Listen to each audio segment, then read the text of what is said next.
Capítulo 30. Moisés mandó llamar a los jefes de las tribus de Israel y les dijo: Esto es lo que el Señor ha ordenado. Un hombre que hace un voto al Señor o una promesa bajo juramento, jamás deberá faltar a su palabra. Tiene que cumplir exactamente con lo que dijo que haría. Si una mujer joven hace un voto al Señor o una promesa bajo juramento, mientras todavía vive en la casa de su padre, y su padre se entera del voto o de la promesa y no se opone, entonces todos sus votos y todas sus promesas siguen en pie. Sin embargo, si su padre, el día que se entera, se niega a darle permiso para que cumpla el voto o la promesa, quedarán anulados todos sus votos y todas sus promesas. El Señor la perdonará, porque su padre no le permitió cumplirlos. Ahora bien, supongamos que una joven hace un voto o se compromete a sí misma al hacer una promesa impulsiva y luego se casa. Si su marido llega a saber de su voto o de su promesa y no se opone el día que se entera, sus votos y sus promesas siguen en pie. Sin embargo, si su marido se niega a aceptar su voto o promesa impulsiva el día que se entera, sus compromisos quedarán anulados y el Señor la perdonará. Pero si se trata de una viuda o de una divorciada, esta persona deberá cumplir con todos sus votos y todas sus promesas. Ahora bien, supongamos que una mujer está casada y vive en casa de su esposo cuando ella hace un voto o se compromete a sí misma con una promesa. Si su marido se entera y no se opone, entonces su voto o su promesa sigue en pie. Pero si su marido se niega a aceptarlo el día que se entera, entonces su voto o su promesa quedará anulado y el Señor la perdonará. Su marido puede confirmar o anular todo voto o toda promesa que haya hecho para negarse a sí misma. Pero si no se opone el día que se entera, esto significa que está de acuerdo con todos sus votos y todas sus promesas. Si él espera más de un día y entonces intenta anular un voto o una promesa, él recibirá el castigo por la culpa de ella. Estas son las ordenanzas que el Señor le dio a Moisés acerca de las relaciones entre el hombre y su esposa y entre el padre y su hija joven que todavía vive en su casa.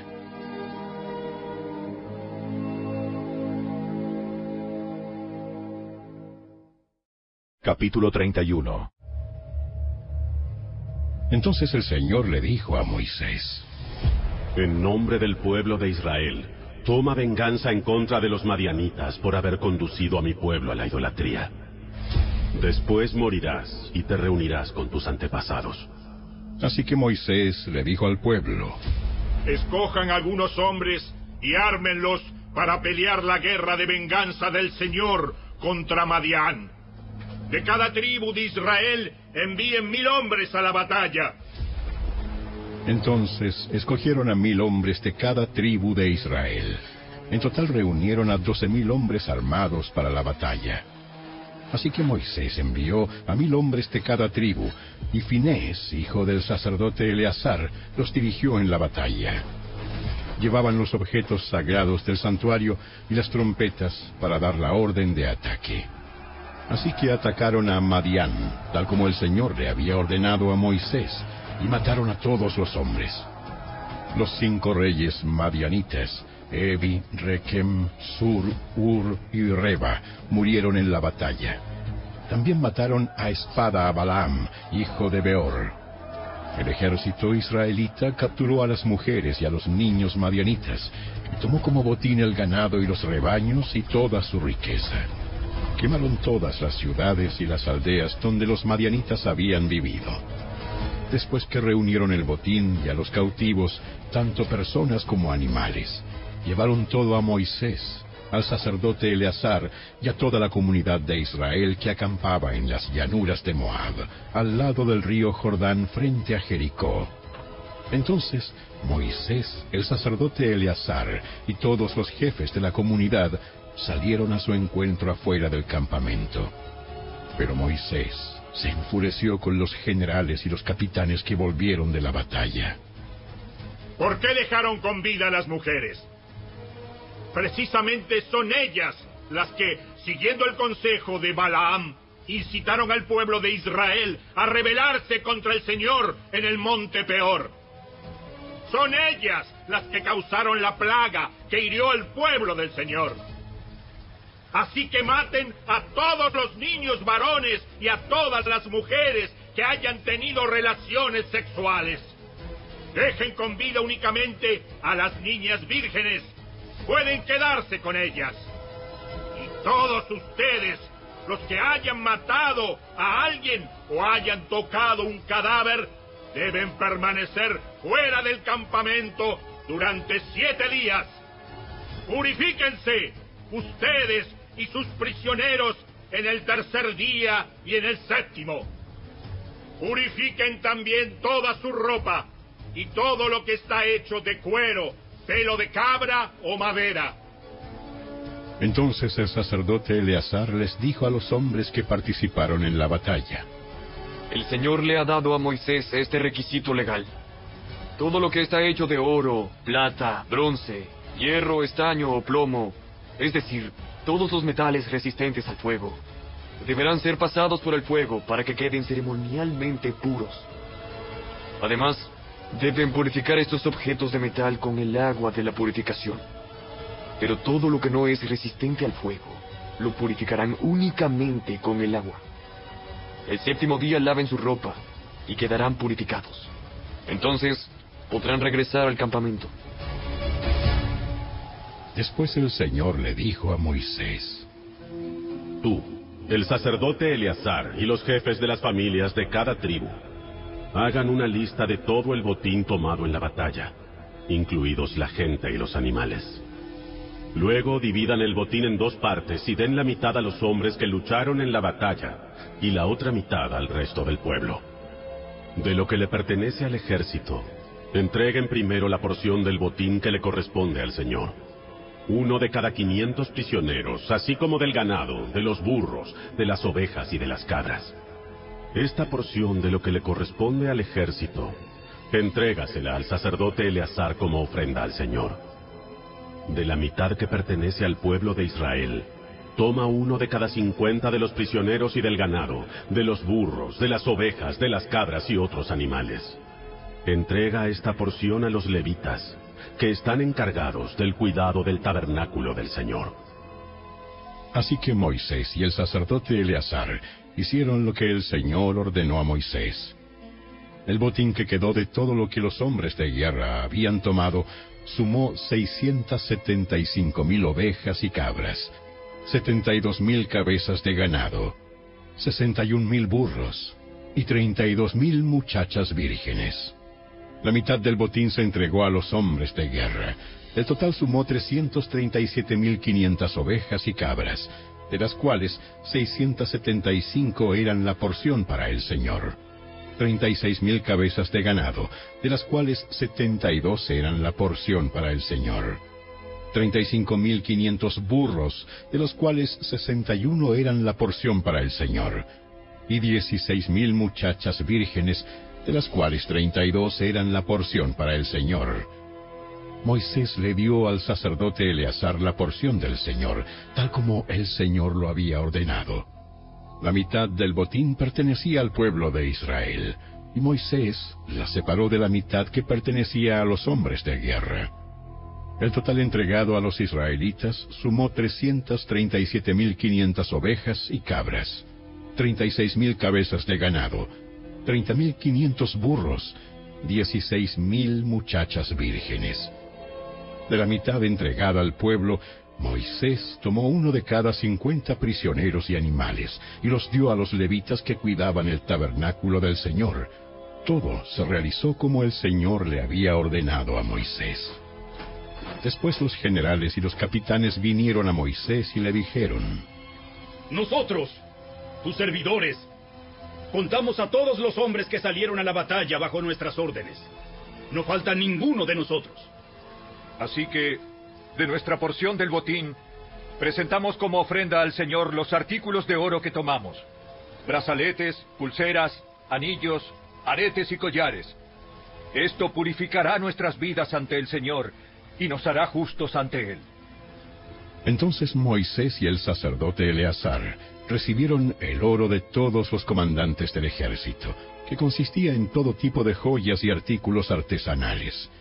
El oro que los generales y los capitanes presentaron como ofrenda al Señor pesaba aproximadamente 190 kilos.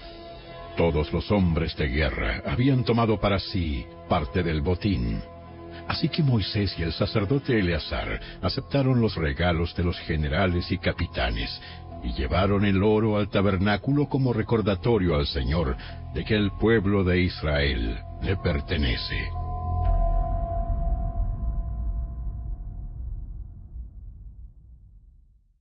Capítulo 32. Las tribus de Rubén y Gad poseían una enorme cantidad de animales, así que cuando vieron que las tierras de Jazer y Galaad eran ideales para sus rebaños y manadas, se acercaron a Moisés, al sacerdote Eleazar y a los otros jefes de la comunidad, y les dijeron: Observen las ciudades de Atarot, Dibón, Hazer, Nimra, Esbón, Eleale, Sibma, Nebo y Beón. El Señor conquistó todo este territorio para la comunidad de Israel, y es ideal para todos nuestros animales. Si contamos con su favor, permítanos ocupar esta tierra como nuestra propiedad, en lugar de darnos tierra al otro lado del río Jordán. ¿Significa esto que ustedes pretenden quedarse aquí mientras sus hermanos cruzan el río y combaten sin su apoyo? ¿Por qué quieren desalentar al resto del pueblo de Israel de cruzar a la tierra que el Señor les ha dado? Sus antepasados hicieron lo mismo cuando los envié de Cades Barnea a explorar la tierra. Después que subieron al valle de Escol y exploraron la tierra, desanimaron al pueblo de Israel para que no entrara a la tierra que el Señor le daba.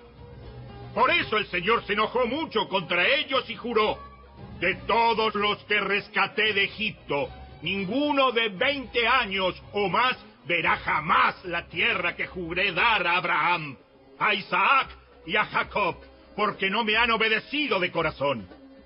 Las únicas excepciones son Caleb, hijo de Jefone, el ceneseo, y Josué, hijo de Nun, porque ellos han seguido al Señor de todo corazón. El Señor se enojó con los israelitas y los hizo vagar en el desierto durante 40 años, hasta que murió la generación entera que había pecado a los ojos del Señor. Pero ahora aquí están ustedes, raza de pecadores, haciendo exactamente lo mismo. Ustedes están provocando que el Señor se enoje aún más con Israel.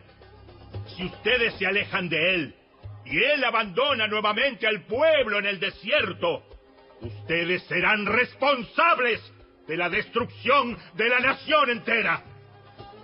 Pero ellos se acercaron a Moisés y le dijeron: Nosotros simplemente queremos construir corrales para nuestros animales y ciudades fortificadas para nuestras esposas e hijos. Después tomaremos las armas e iremos al frente de nuestros hermanos israelitas a la batalla, hasta que los llevemos seguros a su tierra. Mientras tanto, nuestras familias se quedarán en las ciudades fortificadas que construiremos aquí, para que no corran peligro de los ataques de la gente del lugar. No volveremos a nuestras casas hasta que todo el pueblo de Israel haya recibido su porción de tierra. Sin embargo, no reclamamos ninguna parte de la tierra del otro lado del Jordán. Preferimos vivir aquí, al oriente del Jordán, y la aceptamos como nuestra porción de tierra. Entonces Moisés les dijo: Si ustedes cumplen su palabra y se preparan para ir a la batalla del Señor, y si sus tropas cruzan el Jordán y siguen en la lucha hasta que el Señor expulse a sus enemigos, entonces podrán volver cuando el Señor haya conquistado la tierra. Habrán cumplido con su deber ante el Señor y ante el resto del pueblo de Israel. Y la tierra al oriente del Jordán será su propiedad de parte del Señor. Pero si no cumplen su palabra, entonces habrán pecado contra el Señor, y estén seguros de que su pecado los alcanzará. Adelante entonces, construyan ciudades para sus familias y corrales para sus rebaños, pero cumplan con todo lo que prometieron. Nosotros, tus servidores, seguiremos tus instrucciones al pie de la letra. Nuestros hijos y nuestras esposas, los rebaños y el ganado permanecerán aquí, en las ciudades de Galaad. Pero todos los que puedan portar armas cruzarán al otro lado, a fin de combatir para el Señor, así como tú has dicho. Así que Moisés dio las órdenes al sacerdote Eleazar, a Josué hijo de Nun, y a los jefes de los clanes de Israel. Y dijo: Los hombres de Gad y de Rubén, que están armados para la batalla, deben cruzar el Jordán con ustedes y luchar para el Señor. Si lo hacen, cuando terminen de conquistar la tierra, denles la región de Galaad como su propiedad. Pero si se niegan a armarse y a cruzar con ustedes, entonces estarán obligados a aceptar una porción de tierra en Canaán con el resto de ustedes. Entonces las tribus de Gad y Rubén volvieron a decir: Nosotros somos tus servidores, y haremos lo que el Señor ha ordenado. Cruzaremos el Jordán hacia Canaán, bien armados, a luchar para el Señor. Pero nuestra propiedad estará aquí, en este lado del Jordán. Moisés asignó tierra a las tribus de Gad y de Rubén, y a la media tribu de Manasés, hijo de José. Les entregó el territorio de Seón, rey de los amorreos, y la tierra de Og, rey de Basán, toda la tierra con sus ciudades y tierras vecinas. Los descendientes de Gad construyeron las ciudades de Dibón, Atarot, Aroer, Atarot Sofán, Jazer, Jogbea, Bet Nimra y Bet Arán. Todas eran ciudades fortificadas con corrales para sus rebaños. Los descendientes de Rubén construyeron las ciudades de Esbón, Eleale, Kiriataim, Nebo, Balmeón y Sibma. Cambiaron los nombres de algunas de las ciudades que conquistaron y reconstruyeron. Entonces, los descendientes de Maquir, de la tribu de Manasés, fueron a Galaad, la conquistaron y expulsaron a los amorreos que vivían allí. Moisés dio Galaad a los maquiritas, descendientes de Manasés, y ahí se establecieron. El pueblo de Jair, otro clan de la tribu de Manasés, conquistó muchas de las ciudades de Galaad y cambió el nombre de esa región a ciudades de Jair. Mientras tanto, un hombre llamado Noba conquistó el pueblo de Kenat y sus aldeas vecinas, y a esa región le dio su propio nombre.